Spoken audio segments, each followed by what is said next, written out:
Hozir shunaqa davrda yashayapmizki, birodarlar, ozgina harakat qilsangiz 90% odamlardan oldinga o'tib ketasiz inshaalloh. Rostdan hozir Alloh alam oldinga qaraganda shunaqa oson. Yoshlarni qarang, zombiga o'xshab qolishgan.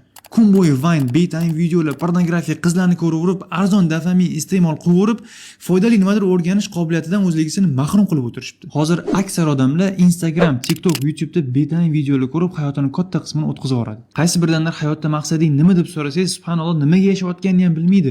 Allohdan uzoqlashib ketishgan, reja yo'q, maqsad yo'q, vaqt qadri ham yo'q. U bu dunyoda bo'layotgan oddiy narsa haqida fikr bildirishini so'rang, kalla musurga to'layapti. Fikrni o'zi yo'q. Muomala bo'lsa minusga kirib ketgan. Hozir juda ham ko'p odamlar bunday qiziqarli fikr almashib suhbat qura olmaysiz. Bunaqa odamlar butun umr qaysidir boshqa odamning orzusi oshish uchun uni qo'lida ishlab o'tib ketadi. Siz hozir mana shunaqa odamlar bilan musobaqalashyapsiz. Hozir aksar odam mana shunaqa bo'lib qolgan. O'shaning uchun aytayapman, hozir 90% odamdan oldinga o'tib ketish vallohu alam juda ham oson. Yoki to'lqin bilan ketib siz ham ularning qatoriga qo'shilasiz, yoki tezroq hunar orttirib, til o'rganib, jamiyatda kerak bo'lgan qaysidir sohada ekspert bo'lib, ulardan oldinga o'tib ketasiz inshaalloh. Tanlov sizniki, birodar.